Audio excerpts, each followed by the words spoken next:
Welcome to another review in our Tactical Tomahawks series brought to you by www.knuckledusterbook.com.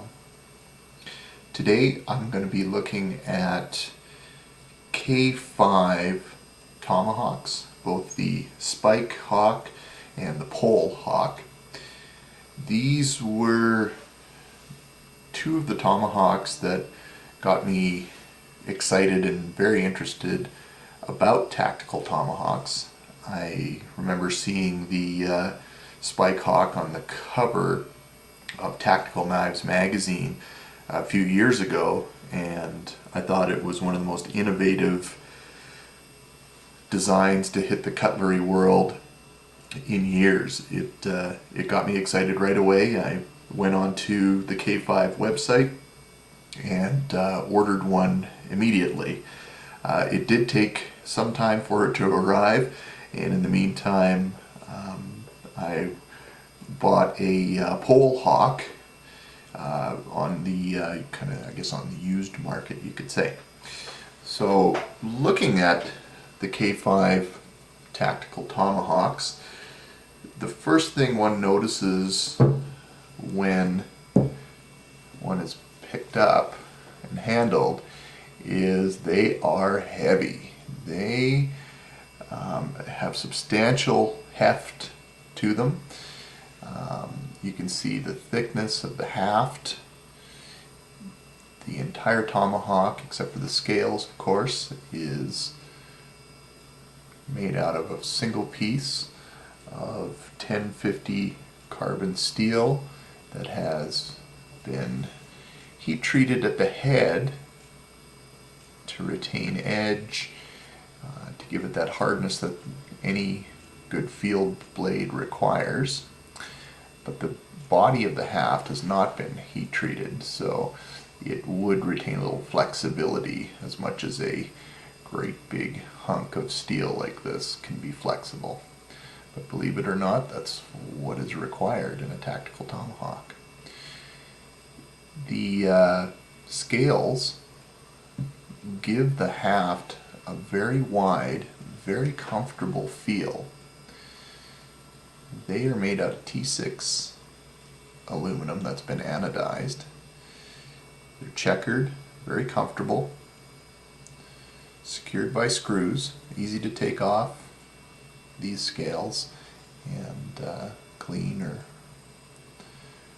repair if needed. I don't see why you would, because they are extremely thick and heavy duty themselves. The butt of the Spike Hawk has a skull crusher point to it. It still retains the width, but yeah, it terminates into a very handy point. Some people will have differing opinions on the point. Can it dig into your side or your thigh or whatever? I mean, that's up to the individual user. And I suppose if you really wanted to, you could round it off if needed, but I think it's pretty neat the way it is. Primary edge is quite large, 3.5 inches. The head has an unsharpened beard. Very handy for hooking and grabbing. The spike is similarly unsharpened. I guess you could put an edge on it if you needed to, but I don't see why. Very good geometry for penetration. With the weight of this tomahawk and a good blow behind it, a good use of force behind it, I don't see that there's much you couldn't penetrate with this, including cinder block or car doors or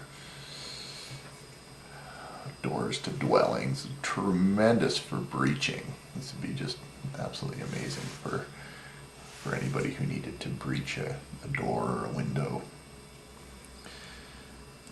The body of the tomahawk has been powder coated to protect it from the elements. It's a high carbon steel, so if it wasn't, you could expect it to gather some rust. powder coating's pretty durable. It's got some scratches on it from the Kydex head cover. Scabbard. That particular scabbard looks like this. This is the one that came with the Tomahawk. I know K5 has had issues with the sheath makers that they've used. Usually that's the biggest sticking point with ordering one, is they need to get the sheaths made, and that can be a bit of an ordeal. Wasn't too happy that the rivet, the button here, broke fairly early on, but that's a pretty easy fix. I just haven't gotten around to doing it. The sheath itself is very well made. Tech lock for securing to a belt or to wet gear. Very nice. If we look at the pole hawk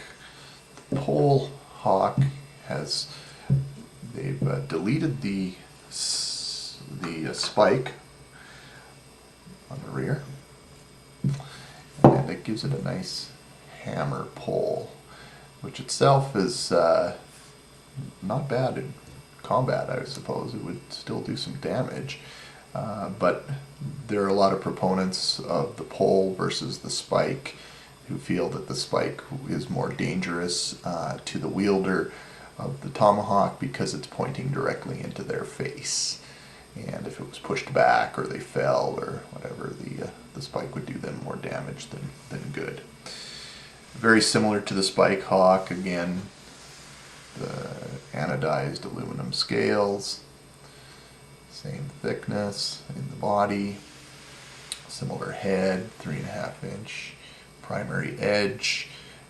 Beard is not sharpened, but it's the same as the Spike Hawk. It would aids in hooking with that lower tip.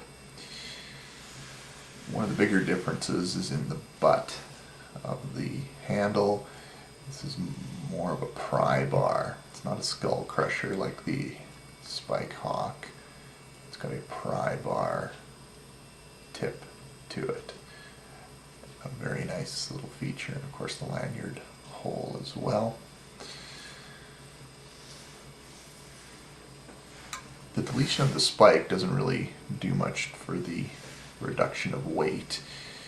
It's still a very hefty unit, and that is probably the most major drawback of the K5 Tomahawks, is the weight of them is very substantial. The head cover for the pole hawk is ingenious. It slides in to the top and pops out, and actually is excellent for retention and ease of getting the Tomahawk in and out. Another tech lock. Yeah, I really like that head cover. I find that one is extremely easy to use. So all in all, I do recommend the K5 Tomahawks. The biggest thing going for them is they're really good value. They can be obtained for usually under $200, and that unfortunately does not include the head cover at this time. I think the head cover is an option, so it's you got to remember that. But for about $200 for a Tomahawk of this quality, this well made, I think that is an exceptional bargain. And there is some issues ordering them directly from K5 occasionally, so check for availability. I know that Eddie tries to supply frontline troops, active duty personnel first. So give him a call or check out his website. And we'll have the address at the end of this presentation. Thanks for listening.